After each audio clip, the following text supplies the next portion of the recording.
Good morning, friends! From Slave to Ruler. Ito po ang title ng devotion natin ngayong araw ng Miyerkules dito sa Si Jesus ay Kasama. At ako po si Pastor Joey, ang inyong devotion leader.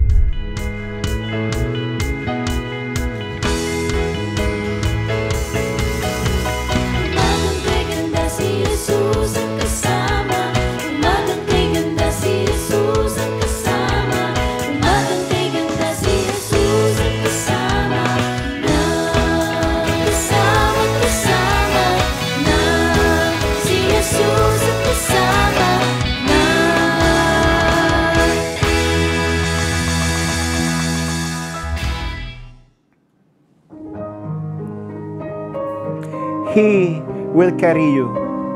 Yes, friends, join me in singing this song. Let us declare that God will carry us through.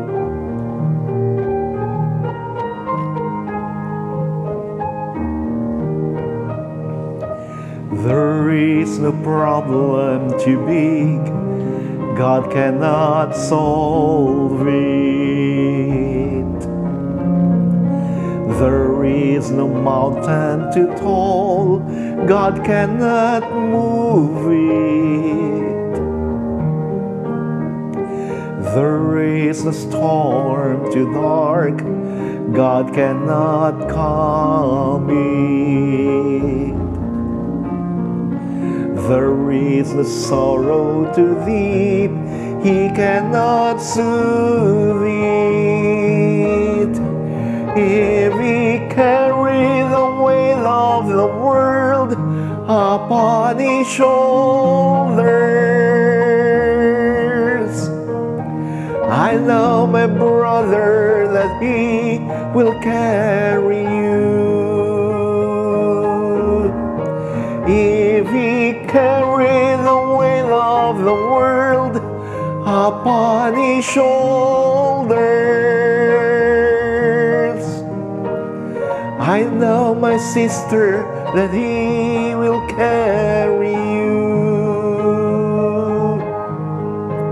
He said, come unto me, all who are weary, and I will give you rest.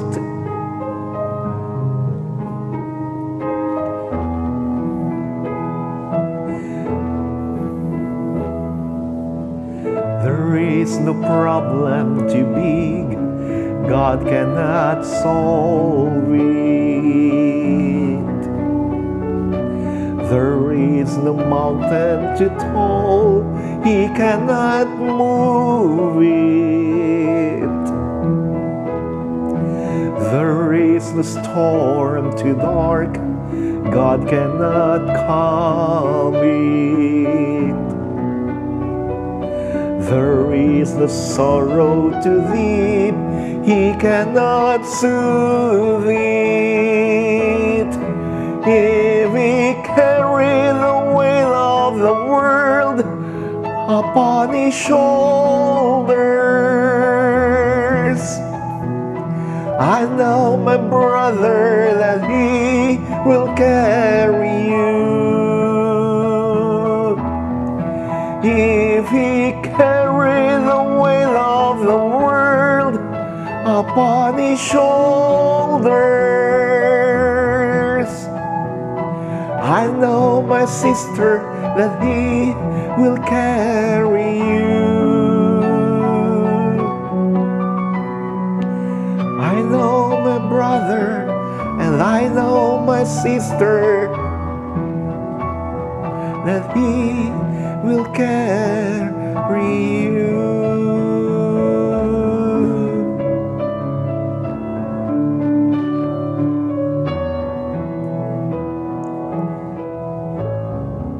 He will carry you.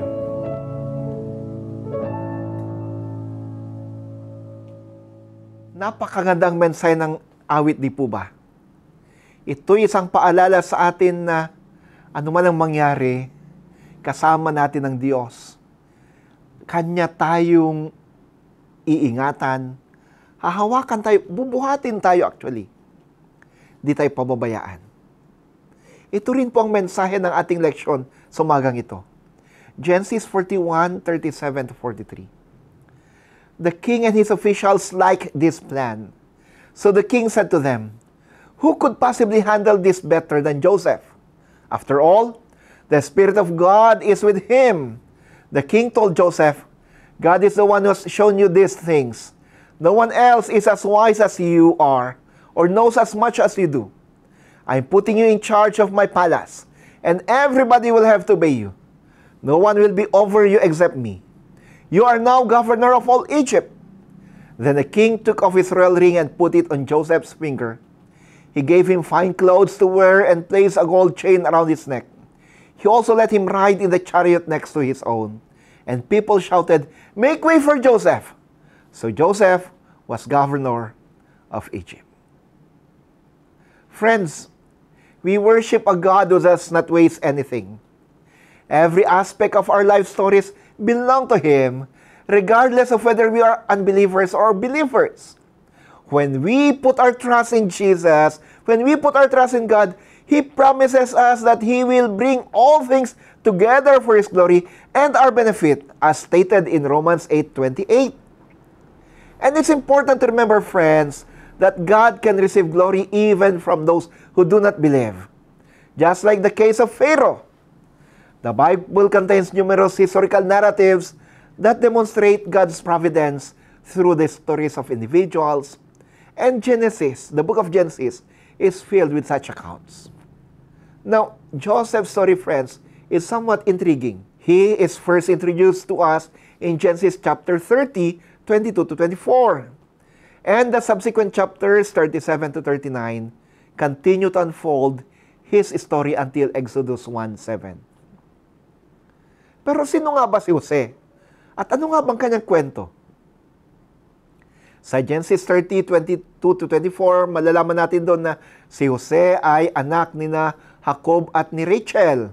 Si Rachel actually ang paboritong asawa ni Jacob. Si Jose ang pang-11 anak ni Jacob. At ang ibig sabihin ng kanyang pangalan ay, idadagdag ito ng Panginoon. Idadagdag ito ng Panginoon. Ang kwento ni Jose ay magpapatuloy sa Genesis 37. Siya ay 17 taong gulang at siya ay nakatira sa Kanaan kasama ng kanyang ama at ng kanyang pamilya. Tumutulong siya sa kanyang mga kapatid sa pag-aalaga sa mga alagang tupa ng kanyang tatay at ng buong pamilya. Subalit hindi maitago ni Jacob ang kanyang emosyon or kanyang pagpapakita ng paboritismo. Paborito niya actually si Jose. Ang totoo nga, ginawan pa niya ito ng isang balabal na may iba't ibang kulay. At tuwang-tuwa naman si Jose na ipinakita ang mga ito sa kanyang mga kuya. Subalit, galit-galit naman yung kanyang mga kapatid sa kanya. Sa panong yun, mga kapatid, kapag yung ama ay bibigyan niya ng balabal yung kanyang anak, dito si Jacob, binigyan niya si Jose, ibig sabihin nun, ang ama ay pinipili niya yung kanyang anak na binigyan ng balabal na maging sunod na leader ng pamilya. Kadalasan, ito ay gawain o ipinagkakalob ang bendisyon na ito sa pinakamatandang anak na lalaki. Pero iba. Si Jose ang binigyan ng ama. Si Jose ang binigyan ni Jacob ng balabal. Galit na galit yung mga kapatid niya, galit na galit ang kanyang mga kuya dahil dito. Sa kanilang galit, ginusto pa nga nilang saktan siya. Actually, hindi lang saktan.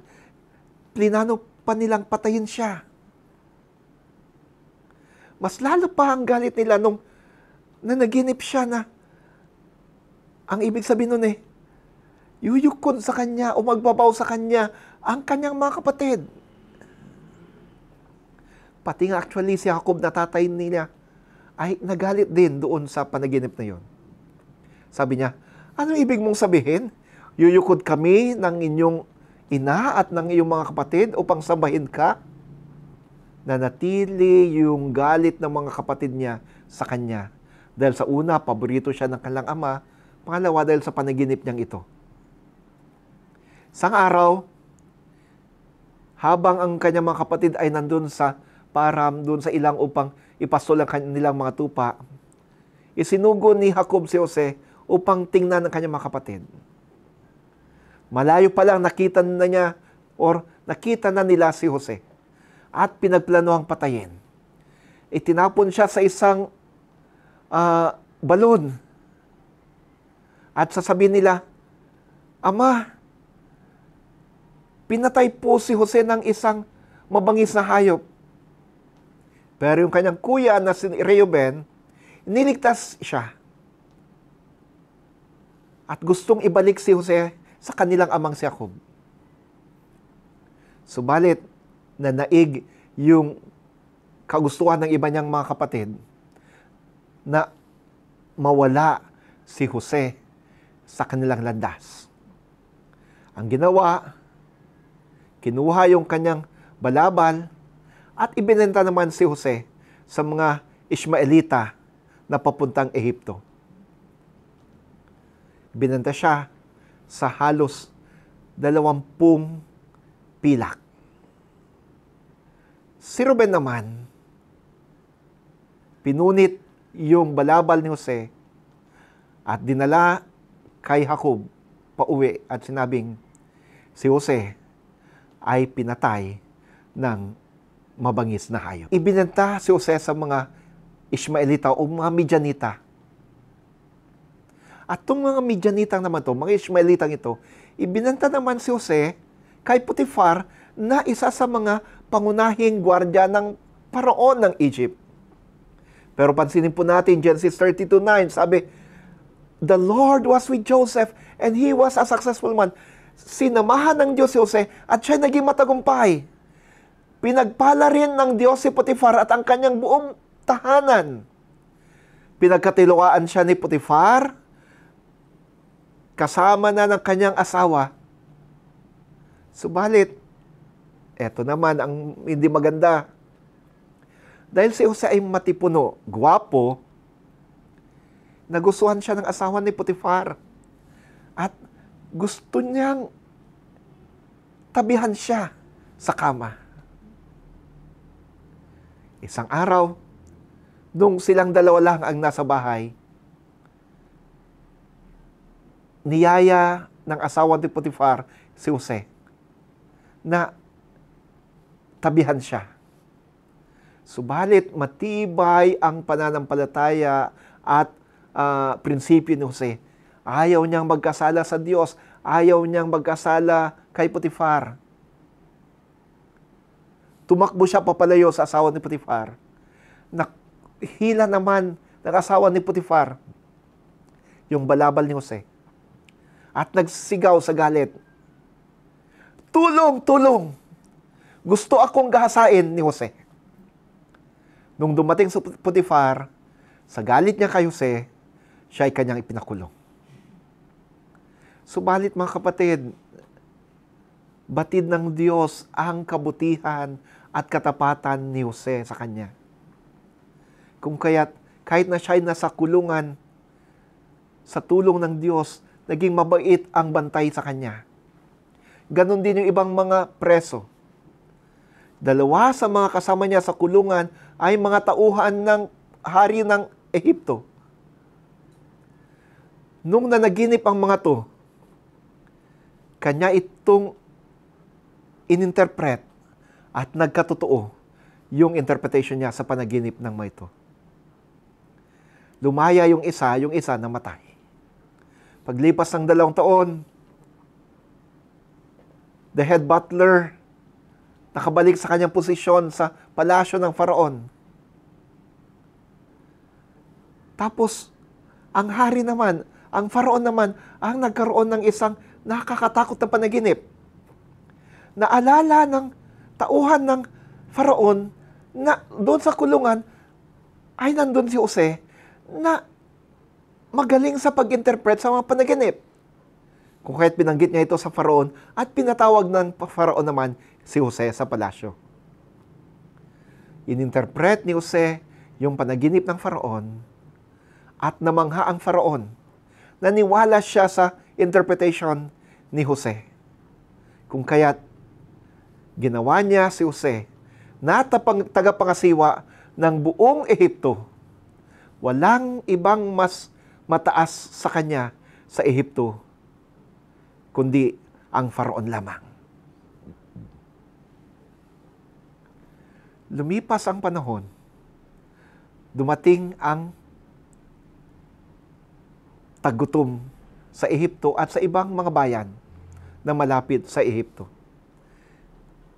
Napasama sa biktima ng tagutom ang pamilya ni Jose, sina Jacob ang kanyang mga kapatid.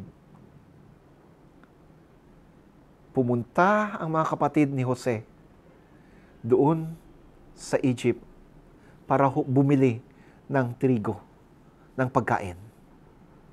Sa simula, hindi pinakilala ni Jose kanyang sarili sa kanyang mga kapatid. Pero later on, pinakilala din niya. At pinatawag niya ang kanyang ama na pumunta sila sa Egypt at sila'y kanyang dinala sa Goshen. At doon, lalo pang dumami ang yaman at lahi ni Jacob. After 110 years, Joseph told his brothers, God will surely visit you and bring you out of this land to the land which He swore to Abraham, Isaac, and Jacob. Sabi ni Jose, pagdating ng panahon, ibabalik kayo ni Yahweh sa lugar na ipinangako niya sa inyo. Ipinangako niya kay Abraham, kay Isaac, at sa tatay nating si Jacob. Ngayon mga kapatid, anong mga leksyon na makikita natin dito? Una, our lives must include speaking about God and living the gospel. Sa panahon na nandun si Jose sa Egypt, dumanas siya ng maraming mga pagsubok at nagkaroon din siya ng maraming mga opportunities. He consistently emphasized the importance of honoring God in the presence of others, and he maintained an exemplary lifestyle despite of being a slave and serving under a pagan ruler. When faced with a temptress, nung siya'y tinukso, siya'y nanatiling tapat sa Diyos at sa kanyang among si Potiphar. Pinili niyang umalis. Pinili niyang takbuhan ang tukso. His words and actions consistently demonstrated his unwavering devotion to the Lord. Mga kapatid, sa bawat aspeto ng ating paglalakbay kasama ang Diyos, napakalaga na alalahanin natin na dapat nating ihayag si Jesus na siyang kasama natin dito sa mundo. At ang mundo ay nangangailangan ng kaligtasan at ito'y matatagpon lamang kay Jesus. This can only be accomplished through our words and actions. Be torchbearers. Share that light. Pangalawa, sa kwentong ito ni Jose, mga kapatid, makikita natin na God never leaves us or forsakes us. Di ba ito rin yung mensahe last week sa kwento ni Shadrach, Meshach at Abednego? When Joseph was displaced to Egypt, God did not abandon him. Hindi siya iniwanan ng Diyos. The truth is not only demonstrated throughout the narrative, but it is also revealed in Genesis 39:2, na kung saan sinasabi, kasama ni Jose ang Panginoon. And verse 21a, which says, but the Lord was with Joseph and showed him mercy. Batid ni Jose na hindi siya iniwanan ng Diyos. Na hindi siya iniwanan ng Diyos. Mga kapatid, napakahalaga na malaman natin na ang Diyos ay hindi nagpapabaya at hindi nang iwan. At sa pamagitan nito, manatili sana tayong tapat sa Kanya. Bilang mananampalataya, hindi tayo iwanan ng Diyos, lalong-lalo na sa panahon ng matinding pagsubok. Lalo na sa panahon ng matinding pagsubok. Pangatlo, God's providence is always active. Nung namatay si Jacob, Takot na takot ang kanyang mga kapatid. Baka paghigantian sila. Pero sabi ni Jose, don't be scared. Huwag kayong matakot. Ako ba ang Diyos? Yung sa tingin nyo masamang ginawa nyo sa akin, ginawa ito ng Diyos na napakabuti upang sa ganon ay maligtas ko ang maraming tao. Ngayon, huwag kayong matakot. Kayo'y aking alagaan, kayo at ang inyong mga anak. And He gave them comfort, and He was kind to them. Joseph knew that no matter what his brothers planned, God was in charge of his life. As Christians, my dear friends, we have nothing to worry about. Wala tayong dapat alalahanin. God is in charge. The Bible says that He makes everything work out for the good of those who love Him and are called by Him. Fourth, obedience does not mean an easy life. Hindi po ibig sabihin na dahil tayo'y matapat at sumusunod sa Kanya, okay na lahat, hayahay na lahat. Hindi po. Pansinin po natin ang kwento ni Jose. Kahit na siya'y sinabi natin na hindi iniwanan ng Diyos, kahit na siya'y naging tapat sa Diyos, dumaan pa rin si Jose ng maraming pagsubok. Binenta siya ng kanyang mga kapatid. Doon sa bahay ni Potiphar, tinukso siya at pinagbintangan ng asawa ni Potiphar na gusto niyang hagahasain or i-rape yung asawa ni Potiphar. Nakulong. Subalit, kahit na ganun, batid ng Panginoon ang kanyang pananampalataya, batid ng Diyos ang mga pinagdaanan niya, at sa panahon ng kanyang pangangailangan, nandun ang Diyos kasama niya. Mga kapatid, as believers, we understand that embracing Christianity does not guarantee a life of comfort and convenience. A Christian may choose to give their earthly life in service to Christ, but this is the maximum extent of their sacrifice. We may encounter disapproval from those who reject our lifestyle or obedience and sacrifice. The joy that fills us when we follow Jesus is truly, friends, remarkable. 5. Run from temptation. Nung tinukso siya ng asawa ni Potiphar, tumakbo siya. Pinagbintangan siyang nagtangkang gahasain yung asawa ni Potiphar. Pero anong ginawa niya? Tinakbuhan niya ang tukso. Hindi siya bumigay sa tukso. Kahit ang ibig sabihin nito ay mawawalan siya ng trabaho o di kaya siya ay makukulong. We believers can rest assured that God always gives us a way out of every temptation. We can flee from sin and lean into Jesus. 6. When we have attained victory, let us give God all the glory. Joseph displayed immediate reverence for God when questioned about dream interpretation. He said to the chief baker and steward, "Do not interpretations belong to God?" And to the Pharaoh he said, "It is not in me. God will give Pharaoh an answer of peace." When we believers gain fame for a particular act, service, or accomplishment, it's always best to give God the glory. He, the one who made it possible. And so, friends, hide behind the cross of Jesus and let people see Him, not us. Lastly, dito sa kwento ni Jose, makikita natin ang isang napakahalagang bagay. Honor the authorities God places over you. After Joseph delivered God's message to Pharaoh about his dreams, Joseph proposed to Pharaoh, "Now, Pharaoh, I suggest that you choose a wise and discerning man to oversee the land of Egypt." Pharaoh responded, acknowledging, "Since God has revealed all of this to you, there is no one as wise and discerning as you are. You will have authority over my house, and all my people will follow your commands. I will only be greater than you in terms of the throne." Joseph demonstrated loyalty to the Lord while also showing reverence to Pharaoh. Friends, as believers, we prioritize God in our lives and demonstrate our devotion to Him through our actions toward others. We should love others as we love ourselves and respect the authorities that the Lord has appointed over us.